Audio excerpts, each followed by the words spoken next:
The Las Vegas Aces just turned every undrafted rookie's dream into a warning label. They brought in Deja Kelly, a crafty 5'8" guard who went undrafted in 2025, watched her hit big shots in preseason, win fans over in days, and then waived her as they trimmed the roster for another championship push. On paper, it's a small move for a super team.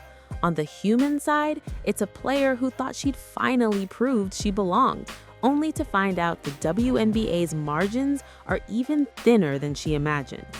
This isn't some anonymous camp body we never saw.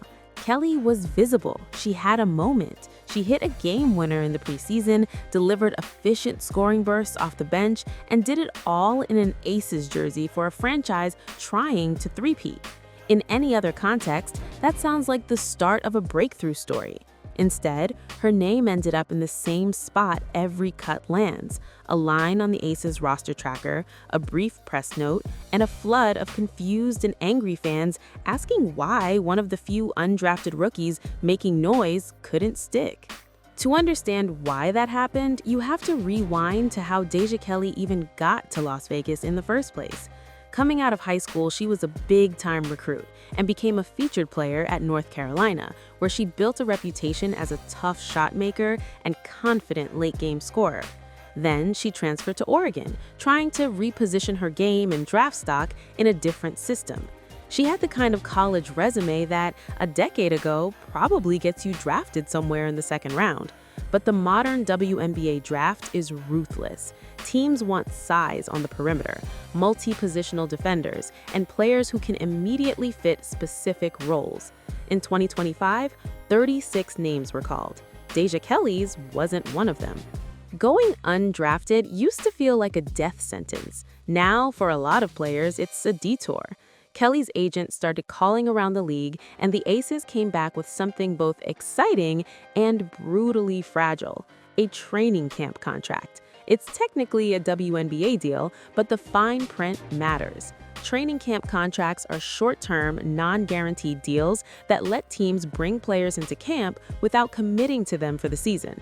If a player makes the opening day roster, that agreement flips into a one-year, unprotected contract at the league minimum. If she doesn't, the team can waive her with essentially no financial penalty. That contract structure sets the tone before she ever steps on the floor. The Aces get maximum flexibility. They can bring in someone like Kelly, see how she looks next to A'ja Wilson, Jackie Young, and Chelsea Gray, then decide whether there's truly a rotation role there. If there isn't, they move on. They aren't locked into a guarantee, and they don't eat dead money against a hard cap that already forces contenders to make painful decisions on good players. For Deja, the upside is obvious. She gets into one of the league's best environments, learns from elite coaches and stars, and has a real shot to steal a spot if she shows out. The downside is you're fighting for a job where almost every seat is already spoken for. When she arrived in Vegas, the depth chart told its own story. The Aces had a core that had just powered back-to-back titles, with Wilson, Young, and Kelsey Plum locked in, veterans like Alicia Clark and others in the mix, and younger players still developing under Becky Hammon's system. They didn't need a savior, they needed complementary pieces who fit specific roles: perimeter defense, spot shooting, bench scoring that wouldn't tank their schemes. Deja's path to sticking was always going to be narrow: outplay any other bubble guards, make coaches trust her with the ball, and show enough versatility that they could picture her surviving in playoff minutes if injuries hit. And then she actually did the part nobody can fake. In preseason action, Deja came in and immediately looked like she belonged. She scored efficiently, hit threes, and showed the same fearlessness that defined her college career. In one preseason game, she dropped double figures in limited minutes. In another, she hit that now famous game winner, calling her own number in crunch time and cashing it. Clips of that shot hit social media. Aces fans started asking whether they'd just found another diamond in the rough, like other franchises have done with overlooked guards before. Deja felt the moment too. On Good Follow, she cried talking about it, saying how much it meant for Becky Hammon and the staff to trust her with the ball late in a game, even if it was just preseason. She talked about being grateful for the chance, believing this was where she was supposed to be, and using the opportunity as proof that her work after going undrafted had been worth it. To anyone watching, it didn't sound like a player just passing through camp. It sounded like someone writing the first chapter of a longer Aces story. But then you crash back into the math. The Aces can't carry 15 players. They can't stash someone on a two-way. They have 12 full roster spots, period. And like a lot of contenders, there's pressure to keep as many sure-thing vets as possible. Cutting a beloved veteran to keep an undrafted rookie is not a decision front offices make lightly, especially when they're chasing banners and tickets and primetime windows. So when Hammond and the front office sat down with their board, they had to answer questions that have nothing to do with how much everyone liked Deja's story. Is she clearly better than the other guards in camp who already know the playbook, defensive calls, and rotations? If someone in the starting backcourt goes down, do we trust her to hold up in a playoff series against elite guards? Can we afford to give a roster spot to a player who might be more of a long-term development project when we're in win-now mode? And underneath it all, can we find someone similar mid-season if we need help? Or is she a truly unique piece we can't replace?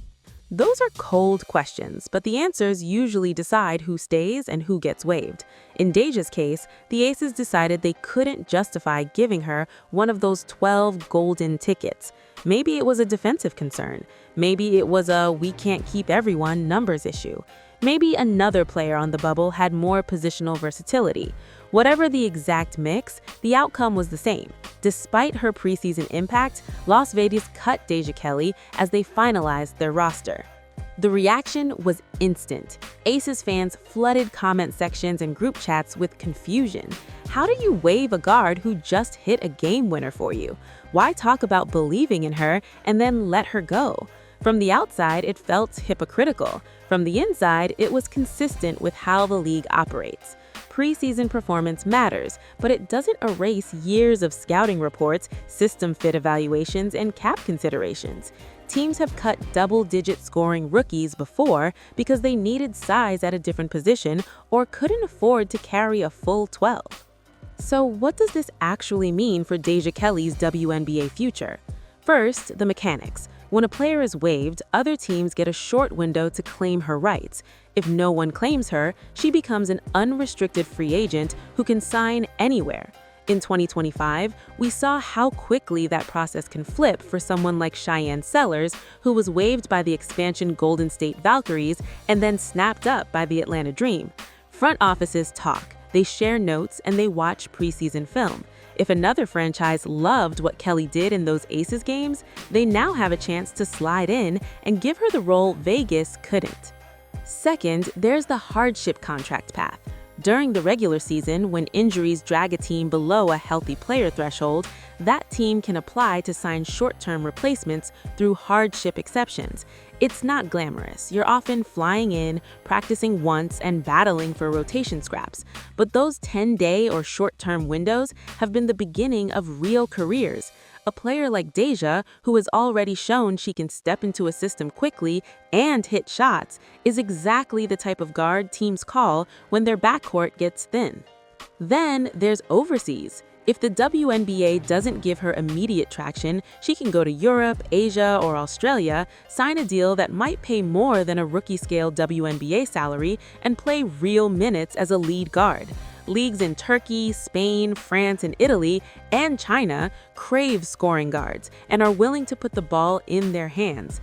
Instead of fighting for a 10th or 11th spot in Vegas, she could be averaging 18 points a night overseas, working on her pick-and-roll reads, and coming back with a stronger body of work.